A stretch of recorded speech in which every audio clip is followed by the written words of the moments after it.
बिस्मिल्लाहिर्रहमानिर्रहीम। अस्सलाम वालेकुम दोस्तों, इस वीडियो के अंदर हम आपको बताएंगे कि गीबत ज़िना से भी बदतर है। तो आइए नाजरीन जानते हैं। रसूल मकबूल सल्लल्लाहु अलैहि वसल्लम इरशाद फरमाते हैं कि अपने आप को गीबत से बचाओ, यह ज़िना से भी ज़्यादा बुरी है। पूछा गया, यह ज़िना से कैसे बदतर है? तो आपने फरमाया, आदमी ज़िना करके तौबा कर लेता है तो अल्लाह ताला उसकी तौबा कबूल फरमाता है, मगर गीबत करने वाले को जब तक वह शख्स जिसकी गीबत की गई हो माफ न करे, उसकी तौबा कबूल नहीं होती।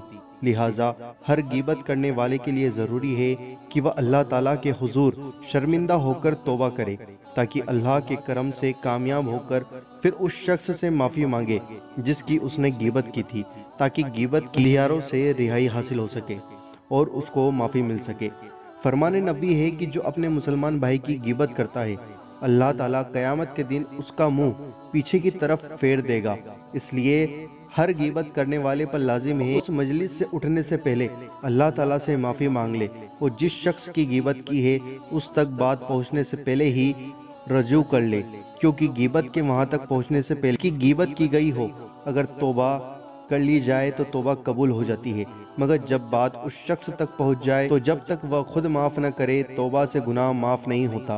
और इसी तरह शादीशुदा औरत से जिना का मसला है, जब तक उसका शौहर माफ न करे तौबा कबूल नहीं होगी।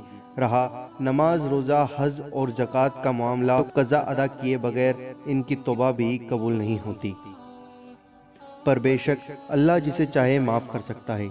हजरत जाबिर बिन अब्दुल्ला अंसारी रदियल्लाहु ताला अन्हु से मरवी है, चूंकि हुजूर सल्लल्लाहु अलैहि वसल्लम के अहद मुबारक में गीबत बहुत कम की जाती थी, इसलिए उसकी बदबू आती थी, मगर अब इतनी आम हो गई कि मशाम उसकी बदबू के आदी हो गए हैं कि वह इसे महसूस ही नहीं कर सकते।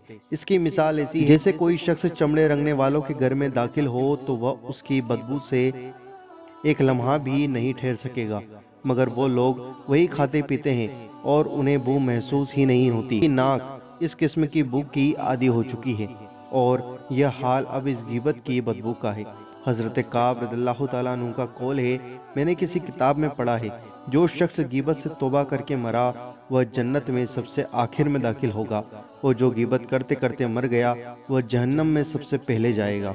फरमाने इलाही है, हर पीठ पीछे बुराइयां करने वाले और तेरी मौजूदगी में बुराइयां करने वालों के लिए जहन्नम का घड़ा है। दोस्तों, मुझे उम्मीद है कि आपको यह वीडियो पसंद आई होगी। इस वीडियो को लाइक करो, शेयर करो, और अगर आप किसी टॉपिक पर वीडियो चाहते हो तो कमेंट बॉक्स में ज़रूर बताना, और चैनल पर नए हो तो सब्सक्राइब करके बेल आइकन ज़रूर दबा दो, ताकि आपको हमारी हर आने वाली वीडियो का नोटिफिकेशन मिल जाएगा।